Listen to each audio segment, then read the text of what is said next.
Donc, Marie-Claude, parle-nous un peu de ton parcours avant de venir nous rencontrer. Qu'est-ce qui t'a amené à venir nous rencontrer? C'était quoi tes objectifs? C'était quoi tes inquiétudes? C'était quoi tes défis? En fait, les problématiques, c'est certain que le plus grand symptôme que je pouvais avoir visuellement et physiquement, c'était la prise de poids, hein, c'est souvent ça. Mais j'avais aussi une ménopause qui était très, très difficile. Ça veut dire qu'en fait, toute ma vie, moi, j'avais été mince, hyper fonctionnelle, tout allait très bien. Puis quand la ménopause est arrivée, ça a été excessivement difficile. J'avais beaucoup de symptômes, j'ai été obligée de prendre des hormones, en fait, un paquet de médicaments pour essayer de contrôler tout ça, puis être capable d'être fonctionnelle dans la vie.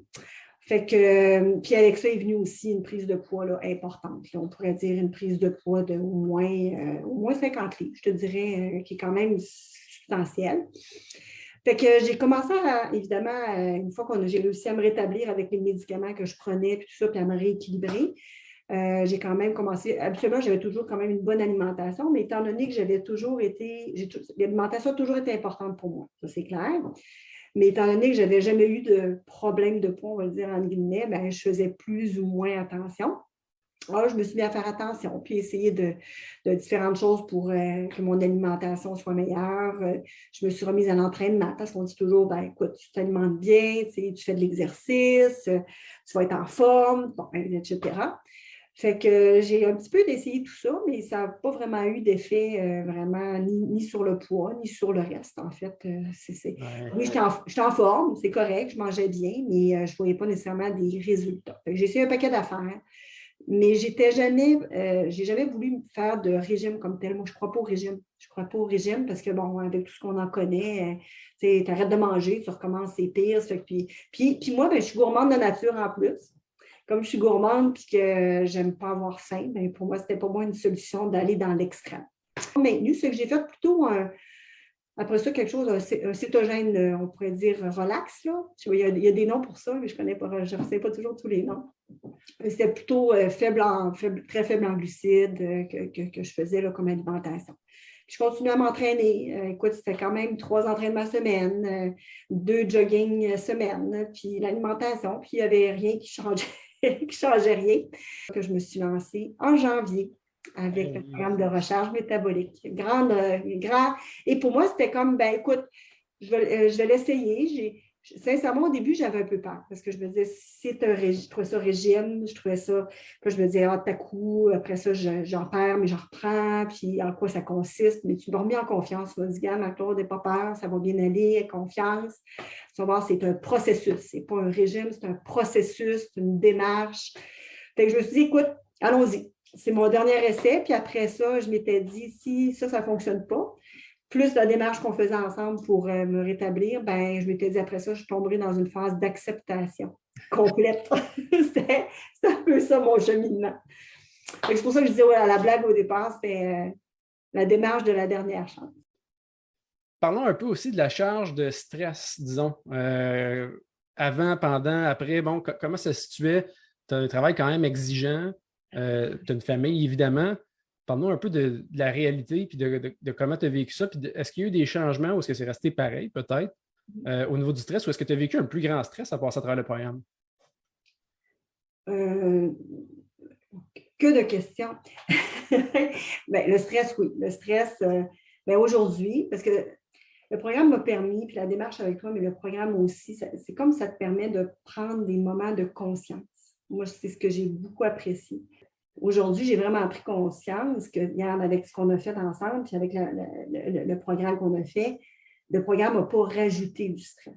Le programme, en fait, tu l'avais très, très bien expliqué, puis ça, je l'ai bien intégré. En fait, on les enlève, les stress.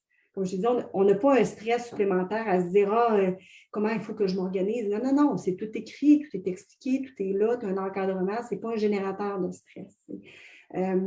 Tu l'avais bien dit, avant, je ne suis pas retournée dans le gros exercice pour ne pas me stresser non plus davantage au niveau physique. Donc non, moi, je ne trouve pas que ça a été un stress supplémentaire, pas du tout.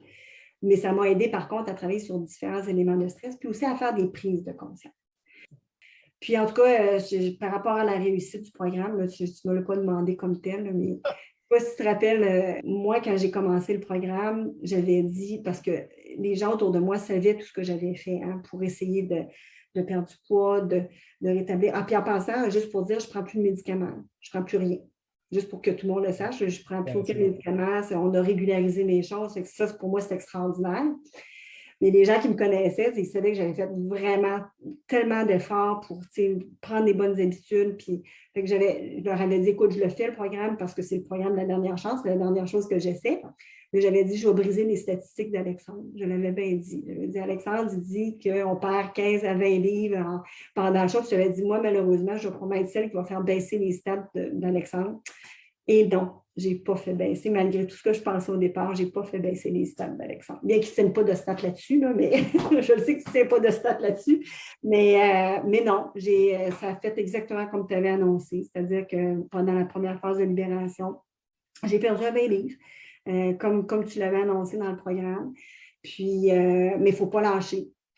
C'est vrai qu'il ne faut pas lâcher, il ne faut pas se décourager. Puis, en tout cas, je le répète encore, dans les moments où est-ce que moi, je t'ai découragée, soit qu'il y avait le groupe, soit qu'il y avait une formation, soit que j'avais un rendez-vous avec toi qui s'en venait. Puis là, à ce moment-là, ben, ça te remonte, tu dis, on persévère, puis ça vaut vraiment, vraiment la peine. Toi, là, qu'est-ce que ça représente, vieillir en santé? Pourquoi ça, c'est important pour toi? Pourquoi? Ouais.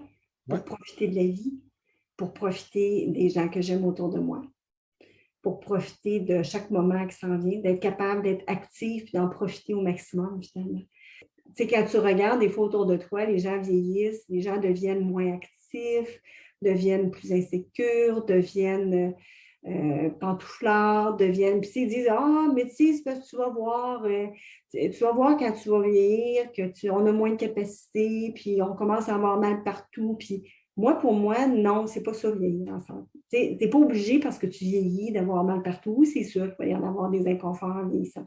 Mais tu n'es pas obligé de démissionner. Au contraire, tu peux te donner une énergie pour être capable encore plus de t'investir et d'avoir du temps de qualité dans ta vie, dans la vie avec mon conjoint, puis avec ma famille, puis avec mes amis. Comment tu penses que ça aurait été justement ta vieillesse ou les prochaines années ou justement plus tard dans ta vie si au final tu n'avais juste pas pris la dernière chance? Tu avais juste abandonné et tu n'avais rien fait. Ben, écoute, déjà au niveau de la forme physique, puis du bien-être, ça n'avait rien à voir avec aujourd'hui. Déjà là, côté énergie puis bien-être, c'est certain que je n'aurais pas été capable d'entreprendre toutes les activités que j'entrevois d'entreprendre maintenant. Je ne sais pas si tu comprends, mais je ne me mettais pas nécessairement une limite à me dire « Ah, je ne pourrais pas faire ça ». Je ne me mettais pas, mais mon corps me les disait quand même, ces limites-là. Je vais donner un exemple tellement niaiseux, là. Mais il y a avant, prendre ma petite fille par terre, que j'avais, ma petite fille qui était toute petite, la prendre par terre puis me relever avec elle, c'était un effort. Je ne sais pas si tu comprends, mais aujourd'hui, là, la prendre par terre avec elle, je veux dire, ça n'a rien à voir là, parce que je ne suis plus encombrée, je me suis libérée, je me suis libérée de ce genre de choses qui m'encombraient finalement. Puis ça, je me dis, regarde, c'est extraordinaire, puis je vais pouvoir continuer dans cette lignée-là. Là. Au lieu d'avoir une limitation, ben aujourd'hui, j'ai déjà moins de limites, beaucoup moins de limites que je n'avais. Fait que c'est juste que je continue comme ça. Puis moi, pour moi, après, parce que là, je vais terminer la phase de libération, je vais faire ma phase de maintien. Après ça, pour moi, ça va être une remise en forme avec mes nouvelles prémices. Tu comprends-tu que mes nouvelles bases que j'ai établies pour être encore plus en forme, puis être encore plus disponible, puis être encore plus à l'aise dans toutes les activités que je vais faire. Ça a été quoi ta plus grande réalisation? C'est une bonne question. La plus grande réalisation.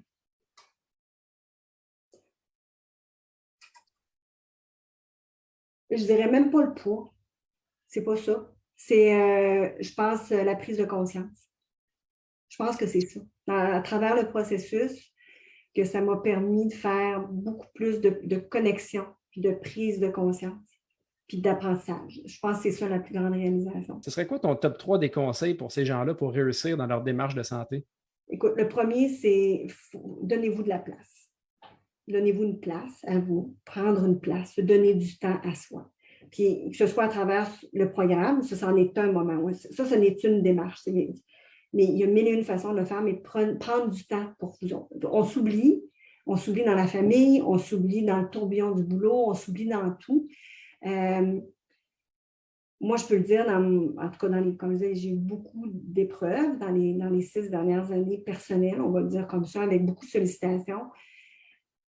Puis je tiens à dire, entre autres, qu'il y a bien de ces épreuves-là que je ne m'en serais pas si bien sortie si je n'avais pas eu notamment ma sœur qui a traversé une partie de ça avec moi. C'est que ça, c'est bien important. Donc, s'entourer de gens, ça, c'est une chose.